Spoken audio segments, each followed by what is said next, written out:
Bonjour à tous et bienvenue à la formation SQL Server Intégration Services sur la plateforme Alform. Dans cette vidéo, je vais faire une petite introduction à la Business Intelligence avec les outils Microsoft.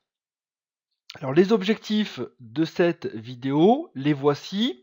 Dans un premier temps, c'est de présenter les différents composants et bien entendu de se familiariser avec la terminologie d'une architecture de business intelligence, bien entendu toujours en rapport avec les outils Microsoft, parce que la business intelligence peut être mise en place avec d'autres outils que ceux de Microsoft.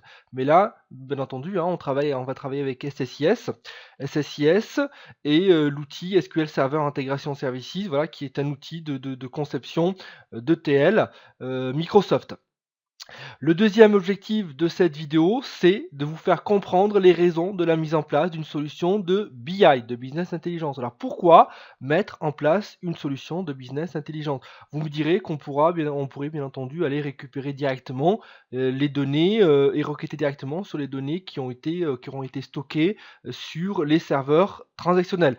On va voir que c'est un peu plus complexe que ça, les besoins peuvent être divers et pour répondre à des besoins de décideurs, par exemple, il sera nécessaire de mettre en place une solution de BI qui réponde aussi bien au niveau données, c'est-à-dire au niveau contenu de données, mais également au niveau performance. Quand on met en place une solution de business intelligence, la première étape, c'est de dire quelles sont les données dont ont besoin les décideurs. Donc il faut d'abord identifier ces besoins. Ensuite, une fois qu'on a identifié ces besoins, il faut voir comment on va les stocker. Et une fois qu'on les a stockés, il faut se poser la question de comment les restituer aux décideurs d'une manière la plus efficace et la plus rapide possible. Le troisième objectif de cette vidéo, c'est également de vous faire comprendre la fonctionnalité de SSIS dans une architecture de BI. Grosso modo, c'est de vous faire comprendre quel est le rôle du composant SQL Server Integration Services dans une architecture de business intelligent. Donc voilà les principaux objectifs de cette vidéo. Alors tout d'abord, pourquoi la business intelligence? Alors tout d'abord, parce que les systèmes transactionnels ne sont pas adaptés, de par leur configuration, je dirais, matérielle, mais également leur emplacement géographique, les systèmes transactionnels ne sont pas adaptés pour restituer la donnée, pour pouvoir prendre des décisions. Donc je prends un exemple, si vous êtes dans un environnement bancaire, alors imaginons que vous ayez un serveur transactionnel dans chaque agence, si par exemple, je dirais le big boss de la banque veut avoir par exemple un état des lieux du nombre de ventes par exemple d'un article bancaire pour chaque agence, il a le choix effectivement de pouvoir lancer une requête qui attaque l'ensemble des serveurs et des différentes agences, mais il a également la possibilité, on a la possibilité de mettre en place un serveur, un entrepôt de données qui va collecter les données de chaque serveur qui est localisé dans une agence, de la transformer et ensuite de la charger dans un serveur cible, dans un entrepôt de données, et puis ensuite les décideurs pourront venir consulter directement les données déjà consolidées. Donc voilà, les systèmes transactionnels ne sont pas adaptés. Alors je reviendrai sur la notion de transactionnel et la notion en fait de décisionnel. Pour faire simple, un serveur transactionnel en général, ce sont les serveurs sur lesquels on fait des insert, update et delete. Et les serveurs décisionnels sont les serveurs sur lesquels on va réaliser des grosses requêtes de consolidation ou de calcul. Alors comme je viens de vous le dire, donc les systèmes transactionnels ne sont pas adaptés, mais également se pose la question de comment répondre aux questions des décideurs. Si un décideur vous demande voilà quel est le nombre de ventes par magasin et par article, si je n'ai pas mis en place une solution de business intelligence, il va m'être difficile de répondre à ces questions. Donc l'objectif, c'est de fournir aux décideurs, aux gens qui prennent des décisions, une information déjà pré-traitée, consolidée et stockée et accessible bien entendu d'une manière simple, efficace et rapide. Tout d'abord, c'est également la business intelligence va répondre à une problématique pour comprendre et analyser les données stockées. Donc l'intérêt de stocker de la donnée, eh bien, c'est de la stocker d'une manière efficace. Comme je vous le dis tout à l'heure, eh bien, ça ne sert à rien en fait de stocker une donnée brute. Eh bien, l'objectif de la business intelligence, c'est de stocker une donnée qui est déjà pré-traitée, qui est déjà préformatée, qui est déjà consolidée. Et puis quand on va attaquer les données, quand on va les consulter, eh bien, l'analyse a déjà été réalisée hein, dans le stockage, donc on pourra, je dirais, récupérer de l'information exploitable. Je dirais d'une manière rapide, c'est-à-dire que si j'ai besoin de savoir par magasin, par exemple, le nombre de ventes qu'il y a eu, eh bien, si j'ai récupéré au préalable ces données, je les ai pré-traitées, je les ai normalisées et que je les ai stockées dans mon entrepôt de données, eh bien, le décideur, quand il va arriver, par exemple, là, bah, il peut par exemple ouvrir son fichier Excel, eh bien, il peut avoir un rapport ou un tableau dynamique croisé qui lui dit par magasin, par exemple, le nombre de ventes, et il pourra savoir quels sont les magasins les plus performants et les magasins, par exemple, les moins rentables. Donc l'objectif, c'est bien entendu de comprendre et d'analyser les données stockées. Mais pour moi, je dirais que cette phrase, elle est un peu ambiguë. Pourquoi? Parce que comprendre, analyser les données stockées, ça suppose qu'au préalable, il y a un travail d'audit qui a été fait.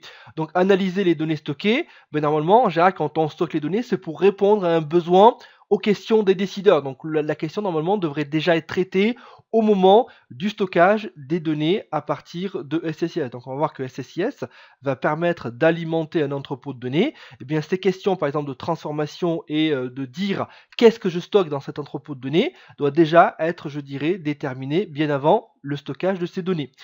Un des autres objectifs de la business intelligence, c'est de centraliser et de normaliser les données. Alors centraliser, ça permet de collecter en fait les informations qui viennent en fait de sources différentes, des sources qui sont localisées à des endroits géographiques différentes, et bien de les centraliser dans un endroit où les données seront accessibles par un certain nombre de personnes, par exemple un certain nombre de décideurs. Donc autre raison de la business intelligence, c'est de normaliser les données. Je vais prendre un exemple très simple. Alors, imaginons que le nom en fait des clients d'un magasin à l'autre ne soit pas normalisé. C'est-à-dire que dans un magasin, eh bien, les données sont stockées avec les noms des clients sont stockés avec le premier caractère en majuscule et le reste en minuscule. Dans un autre magasin, vous allez trouver le nom en minuscule. Dans un autre magasin, vous allez trouver le nom uniquement en majuscule. Eh bien, je peux profiter du chargement dans l'entrepôt de données de ces clients-là pour normaliser, par exemple, pour dire que voilà, eh bien, tous les noms de mes clients, eh bien, seront par exemple en majuscule. Donc, c'est un exemple qui est simple, mais qui vous permet justement d'appréhender cette notion de normalisation. Donc, ça permet, voilà, de normaliser toutes les données qui viennent de sources différentes. Pourquoi? À partir du moment où elles viennent de sources différentes, eh bien, elles ont pu être saisies dans un format, par exemple, différent. Donc, le fait de les normaliser, eh bien, en les centralisant, en les stockant dans un entrepôt de données, eh bien, j'aurai en fait les données avec les mêmes caractéristiques. Donc l'objectif, c'est également d'avoir une source unique d'informations pour les décideurs, au lieu d'avoir une requête qui va aller récupérer les données sur un des serveurs de telle agence, d'aller récupérer les données dans une autre agence, etc., etc.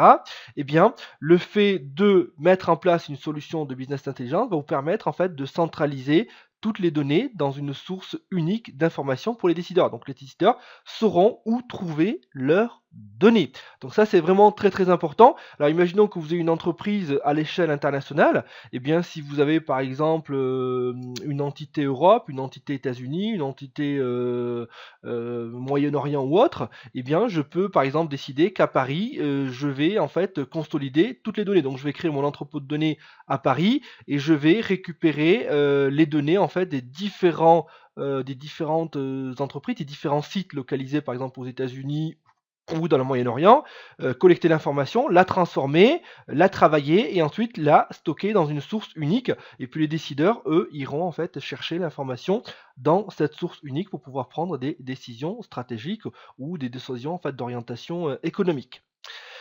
Également, ça permet, la business intelligence va permettre de disposer de données déjà consolidées pour prendre des décisions, c'est ce que je viens de vous dire ici. Donc, on va pré-mâcher le travail au lieu d'effectuer le calcul pendant la requête. C'est-à-dire quand un décideur, alors imaginons que je mette en place une requête que consultera un décideur pour récupérer par exemple le nombre de ventes par magasin à l'échelle internationale.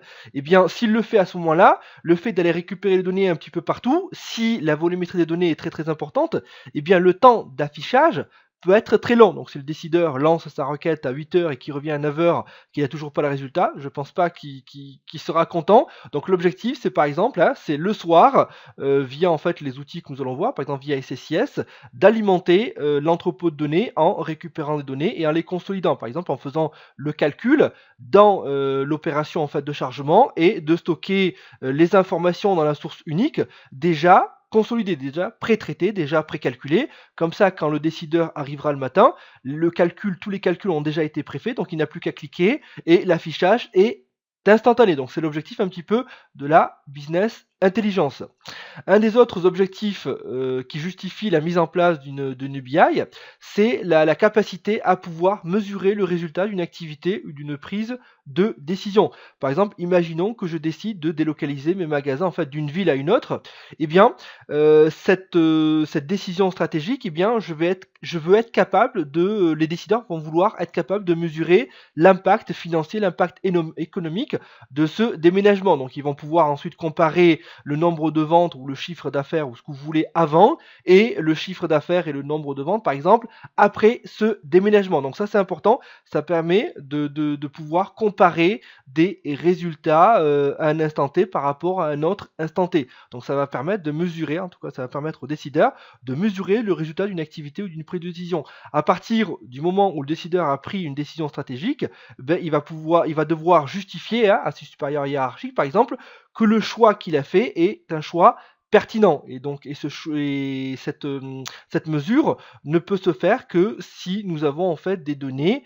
Une des principales raison de la mise en place d'une solution de business intelligence, c'est tout simplement la mise à disposition des utilisateurs finaux des données facilement exploitables. Tout ce qu'on vient de voir, des justifications avant cette justification-là, eh bien, ça revient à mettre en place une solution qui va permettre en fait de pouvoir stocker dans un entrepôt de données des données déjà consolidées pour que les utilisateurs finaux, grosso modo les décideurs, puissent exploiter ces données pour prendre des décisions ou mesurer le résultat de leurs décisions. Donc ça, c'est très très important.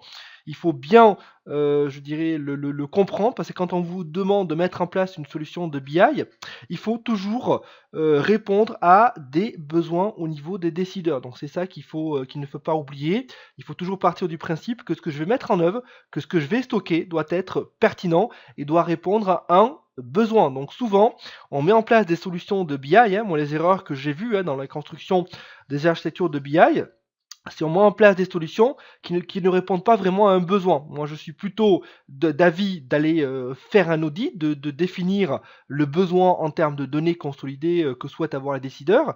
Et c'est à partir de ce moment-là que je vais construire une solution de BI qui est adaptée à 100% aux besoins des utilisateurs finaux. Donc voilà quelles sont les raisons qui justifient la mise en place d'une solution de business intelligence. Alors les composants de la business intelligence, les voici. Vous avez le composant SGBDR, le système de gestion de base de données relationnelles, qui est au cœur d'un système de BI. Pourquoi? Parce que c'est lui qui va permettre le stockage des données et à travers d'autres composants, on va venir exploiter ces données pour pouvoir les transformer, les améliorer, les normaliser, les consolider, tout ce que vous voulez. Alors on distingue deux types de SGBDR, donc on parle de SGBD OLTP, Online Transactional Processing, ce sont grosso modo les serveurs sur lesquels les utilisateurs vont faire des transactions telles que insert, update ou delete. On parle de LMD. Le LMD, c'est le langage de manipulation de données.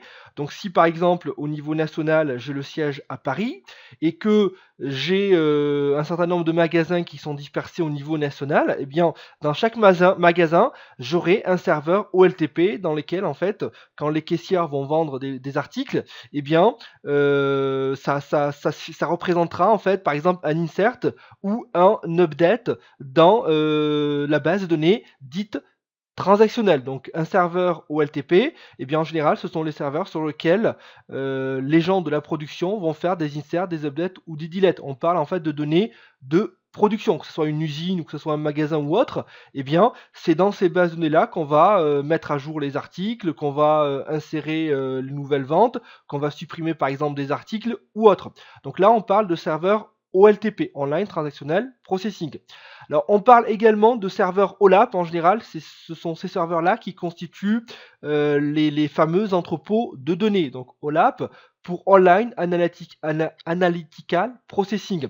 Donc, c'est sur ces serveurs-là qu'on va stocker les données dites consolidées, et ces serveurs-là vont servir par exemple à pouvoir faire des selects pour récupérer de la donnée déjà consolidée pour pouvoir par exemple prendre des décisions. Alors c'est sur ces serveurs-là qu'on va pouvoir utiliser par exemple le langage MDX pour réaliser des requêtes complexes sur par exemple des cubes multidimensionnels. C'est là-dedans qu'on va pouvoir réaliser en fait des fonctions analytiques, les fonctions de calcul, d'agrégat ou autres. Et c'est sur ces serveurs-là qu'on va trouver la notion de cube multidimensionnel.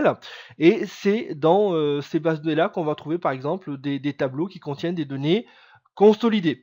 Donc les serveurs OLTP permettent aux gens de la production, aux personnes de la production de pouvoir alimenter grosso modo la base de données avec les données qui vivent, hein, les données de la production. C'est-à-dire que pendant toute une journée, vous êtes d'accord, hein, un magasin qui ouvre ses portes, eh bien il va vendre des articles, il va modifier par exemple le prix de certains articles, il va en supprimer d'autres. Eh bien ça c'est la vraie vie, c'est la vie de tous les jours. Donc la vie de tous les jours, elle est stockée, elle est historisée dans les serveurs OLTP. Et donc ces données qui vont provenir des serveurs OLTP vont servir à alimenter les serveurs OLAP. Donc la solution de business intelligence, par exemple SSIS, notre composant SSIS que nous allons étudier dans cette formation, va venir récupérer des informations de ces bases OLTP et il va charger les bases OLAP en réalisant un certain nombre d'opérations de normalisation, de consolidation, mais également d'agrégation pour que les utilisateurs finaux puissent faire des selects ou puissent utiliser des fonctions analytiques ou consulter les cubes multidimensionnels pour, comme je viens de vous le dire, soit en fait mesurer le résultat d'une activité ou d'une prise de décision, soit bien entendu de disposer des données qui vont permettre de prendre des décisions au niveau économique, stratégique ou politique, tout ce que vous voulez. Donc voilà pour la caractéristique au niveau des SGBD, donc deux types de SGBD, les serveurs OLTP et les serveurs OLAP. Vous avez également ces composants-là que nous allons étudier. Donc cette formation, elle va traiter essentiellement de SSIS, qui est le composant principal de la mise en place d'une solution de business intelligence. Donc SSIS, ça, pour SQL Server Integration Services. Donc SQL Server Integration Services va alimenter SQL Server Analysis Services. Donc c'est un composant d'SQL Server qui va permettre par exemple de stocker des cubes multidimensionnels. Donc il y aura une autre formation qui traitera de ce composant d'une manière détaillée. Alors une fois que les données auront été stockées par exemple dans des cubes multidimensionnels, eh bien vous avez un autre composant qui s'appelle SSRS, qui est le composant SQL Server Reporting Services, qui va venir par exemple récupérer les données ici, qui ont déjà été consolidées, pour pouvoir les afficher sous format de rapport par exemple aux utilisateurs finaux. Donc je dirais qu'ici nous avons 4 composants principaux pour la mise en place d'une solution de business intelligence avec les outils Microsoft. Vous avez le système de gestion de base de données relationnelle lui-même. Donc on distingue deux types de systèmes de gestion de base de données relationnelles en termes de fonctionnalité, OLTP ou OLAP, et on distingue les autres composants qui vont permettre de mettre en place une vraie solution. Donc SSIS qui va permettre en fait d'extraire les données, de les transformer et de les charger dans un moteur qui s'appelle SSAS, dans lequel on va par exemple pouvoir créer des cubes multidimensionnels, et ensuite une fois ces données consolidées dans SSAS, eh bien on va pouvoir les mettre à disposition des utilisateurs sous format de rapport, de tableau ou autre, à partir du composant SQL Server Reporting Services. Donc voilà pour les composants de la BI. Un exemple d'architecture de business intelligence. Donc vous avez ici la production, vous avez ici le back-end et vous avez ici le front-end. Alors regardez ici au niveau production, qu'est-ce qu'on retrouve? On retrouve les serveurs sur lesquels sont réalisées les transactions LMD, les fameuses transactions de langage de manipulation de données. Donc c'est là sur ce serveur-là qu'on va faire vivre en fait les données de production. Grosso modo, ce sont les données qui représentent la vraie vie, par exemple, d'un magasin, d'une agence ou d'une usine. Alors ça peut être bien entendu un serveur de base de données, tel qu'SQL Server, ça peut être également des fichiers plats, ça peut être également un fichier Excel, ça peut être une base Access, mais ça peut également être une base Oracle, une base PostgreSQL, une base MySQL, ce que vous voulez. Donc là, en production, on retrouve les fameux serveurs OLTP.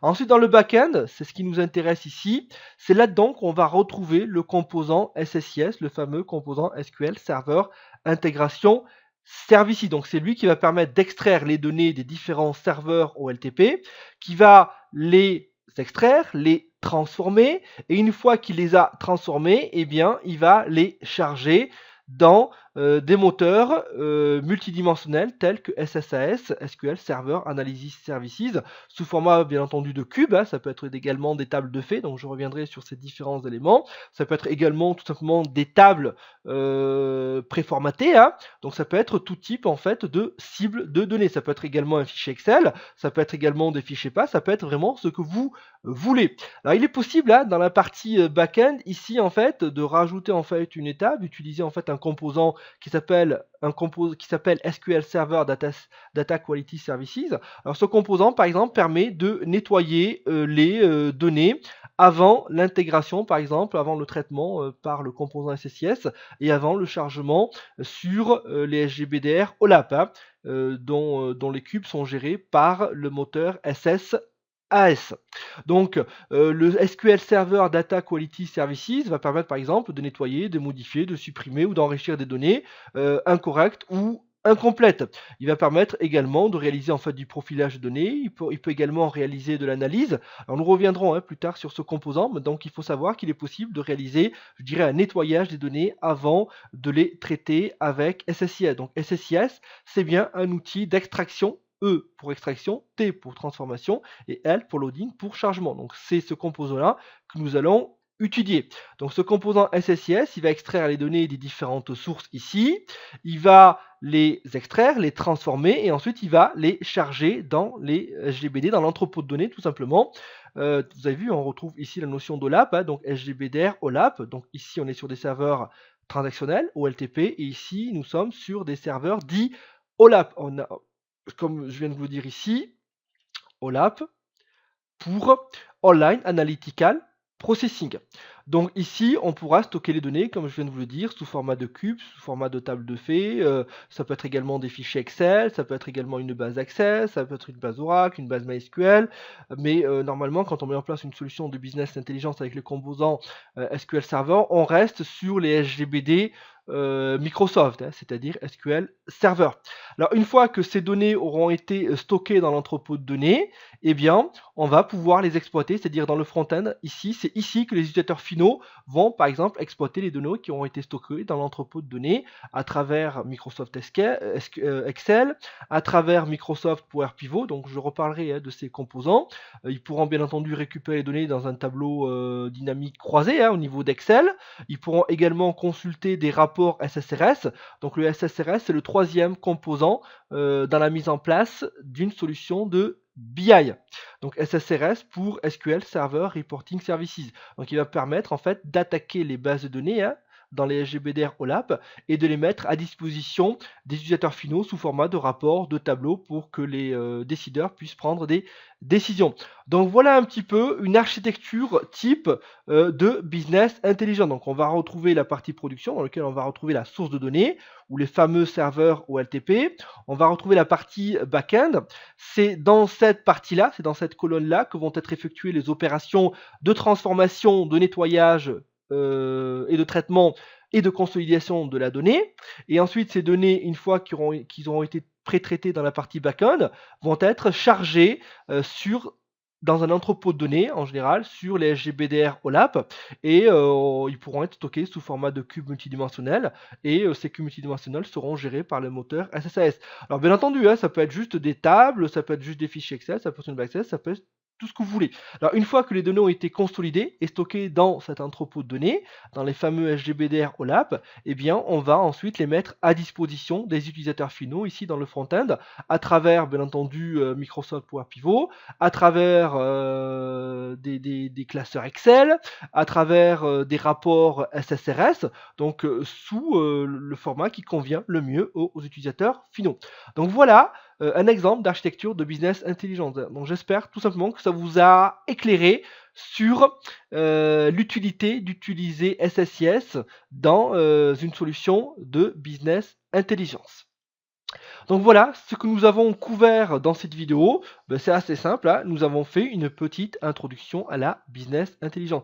Nous avons abordé la notion d'OLTP, nous avons également abordé la notion d'OLAP, nous avons également abordé la notion de SGBDR, nous avons vu en fait les différents composants qui interviennent dans le cadre d'une solution, de la mise en place d'une solution de business intelligent. Donc nous avons vu SGBDR, SSIS, SSAS et SSRS, et nous avons vu en fait à quelle étape on utilise tel ou tel composant. Donc voilà pour cette petite introduction à la business intelligente. Donc j'espère que ça vous aura permis d'avoir une vision globale hein, d'une architecture. Donc je vous dis merci pour votre attention et je vous dis à tout de suite ou à très très bientôt pour la suite de la formation, toujours sur la plateforme Alform.